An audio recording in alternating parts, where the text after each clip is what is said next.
తెలంగాణలో కీలక రాజకీయ నాయకుల్లో ఒకరు జి. కిషన్ రెడ్డి. కిషన్ రెడ్డి 1977లో జనతా పార్టీలో యువ నాయకుడిగా ప్రవేశించి 1980లో భారతీయ జనతా పార్టీ ఆవిర్భావంతో ఆ పార్టీలో చేరి అప్పటి నుంచి భారతీయ జనతా పార్టీ తరపున తన సేవలు అందిస్తున్నాడు. 1980లోనే రంగారెడ్డి జిల్లా భారతీయ జనతా యువమోర్చా కన్వీనర్ పదవి చేపట్టాడు. 1983 నాటికి భారతీయ జనతా యువమోర్చా రాష్ట్ర కార్యదర్శి, 1984లో ప్రధాన కార్యదర్శి, 1985లో రాష్ట్ర అధ్యక్షుడు అయ్యాడు.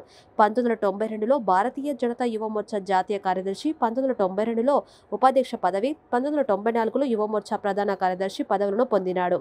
2001లో భారతీయ జనతా పార్టీ రాష్ట్ర కోశాధికారిగా, 2004లో భారతీయ జనతా యువమోర్చా జాతీయ అధ్యక్ష పదవులను పొందినాడు. 1964లో రంగారెడ్డి జిల్లా తిమ్మాపురం గ్రామంలో జన్మించిన కిషన్ రెడ్డి సాధారణ కార్యకర్తగా పార్టీలో చేరి అంచెలంచెలుగా ఎదిగారు. 1977లో జనతా పార్టీలో యువ నాయకుడిగా తన రాజకీయ జీవితాన్ని ప్రారంభించారు. 1980లో బీజేపీ ఆవిర్భావం నుంచి పార్టీకి సేవలందిస్తున్నారు. 1982 నుంచి 1983 వరకు అతను బీజేపీ ఏపీ యువమోర్చా రాష్ట్ర కోశాధికారిగా, 1983 నుంచి 1983 వరకు బీజేపీ రాష్ట్ర కార్యదర్శిగా పనిచేశారు. 2014లో బండి సంజయ్ను తప్పించి ఆయన స్థానంలో కేంద్ర మంత్రిగా ఉన్న కిషన్ రెడ్డిని నియమించింది. కిషన్ రెడ్డి బీజేపీ రాష్ట్ర అధ్యక్షుడిగా బాధ్యతలు చేపట్టడం రెండోసారి. 2010, 2014లో ఉమ్మడి ఏపీకి అధ్యక్షుడిగా పనిచేశారు. 2014 నుంచి 16 వరకు తెలంగాణకు అధ్యక్షుడిగా ఉన్నారు. గంగాపురం కిషన్ రెడ్డి మే 15, 1964లో తిమ్మాపూర్ గ్రామం, కందుకూరు మండలం, రంగారెడ్డి జిల్లా, తెలంగాణలో జన్మించారు. కిషన్ రెడ్డి నికర ఆస్తులు 7,69,00,000 రూపాయలు. ఆయన ఆస్తులు 8,14,00,000 కాగా ఆయనకున్న అప్పులు 54,00,000 రూపాయలు. పిల్లలకు అనుకూలంగా కృషి చేసిన అసెంబ్లీ నేతగా యూనిసెఫ్ గుర్తింపునిచ్చింది. గుండె రుగ్మతలతో బాధపడే చిన్నపిల్లల సర్జరీలు, ఆపరేషన్ల కోసం ప్రభుత్వ సహకారాలు ఉండాలని పట్టుబడిన నేత కిషన్ రెడ్డి ఎరువులపై వ్యాట్ను ఎత్తివేసే విధంగా ప్రభుత్వాన్ని ఒప్పించారు. 8 రాష్ట్రాల్లో 47 జిల్లాల్లో దాదాపు 7,500 కిలోమీటర్ల మేర సీమ సురక్షణ జాగరన్ యాత్ర పేరిట 45 రోజుల పాటు 250 సమావేశాలతో అంతర్జాతీయ ఉగ్రవాదానికి వ్యతిరేకంగా పోరాటం చేశారు. కిషన్ రెడ్డి 2004లో తొలిసారిగా హిమాయత్ నగర్ శాసనసభ స్థానం నుంచి విజయం సాధించి రాష్ట్ర శాసనసభలో అడుగుపెట్టగా 2009 ఎన్నికలలో అంబర్పేట్ అసెంబ్లీ నియోజకవర్గం నుండి 27,000 పైగా ఓట్ల మెజార్టీతో గెలుపొంది వరుసగా రెండోసారి శాసనసభలో ప్రవేశించాడు. 2010 మార్చి 6న ఉమ్మడి ఆంధ్రప్రదేశ్ రాష్ట్ర భారతీయ జనతా పార్టీ అధ్యక్షుడిగా తొలిసారి ఏకగ్రీవంగా ఎన్నికై బండారు దత్తాత్రేయ నుండి పార్టీ పగ్గాలు చేపట్టి ఆ తరువాత 2014లో రెండోసారి పార్టీ అధ్యక్షుడిగా ఏకగ్రీవంగా ఎన్నికయ్యాడు.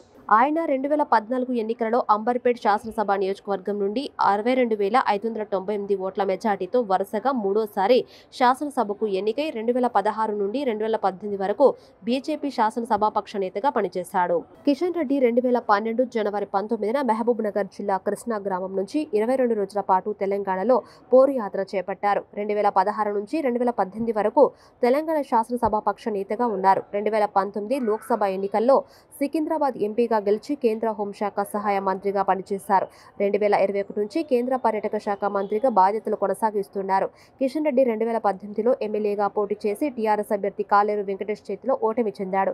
ఆయన ఆ తర్వాత 2019లో జరిగిన పార్లమెంటు ఎన్నికల్లో సికింద్రాబాద్ లోక్సభ స్థానం నుండి గెలిచి నరేంద్ర మోదీ క్యాబినెట్లో కేంద్ర హోంశాఖ సహాయ మంత్రిగా పనిచేసి 2021లో క్యాబినెట్ విస్తరణలో భాగంగా కేంద్ర సాంస్కృతిక, పర్యాటక, ఈశాన్య రాష్ట్రాల అభివృద్ధి శాఖ మంత్రిగా నియమితులయ్యారు.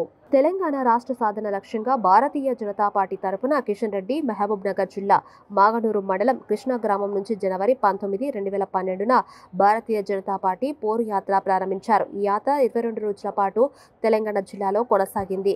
పోరు యాత్ర ప్రారంభం రోజు కృష్ణా గ్రామంలో జరిగిన సమావేశానికి భారతీయ జనతా పార్టీ జాతీయ అధ్యక్షుడు నితిన్ గడ్కరీ హాజరయ్యాడు.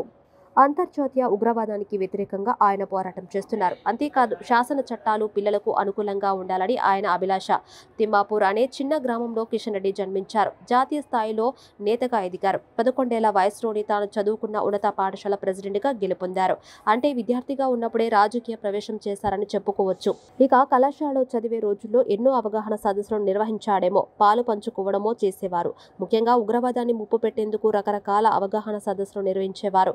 ఇక చూపు లేని వారు, దివ్యాంగుల కోసం కిషన్ రెడ్డి తన తొలినాళ్లలో పోరాడారు. వారికి సమాన హక్కులను, అవకాశాలను ఇవ్వాలని గట్టిగా పోరాడేవారు. ఆయన జయప్రకాష్ నారాయణ్, స్వామి వివేకానందలను స్ఫూర్తిగా తీసుకున్నారు. జయప్రకాష్ నారాయణ్ ప్రోత్సాహంతో భారతీయ జనతా పార్టీలో చేరారు. ఆర్ఎస్ఎస్ సిద్ధాంతాలకు ఆకర్షితుడై అందులో చేరారు కిషన్ రెడ్డి.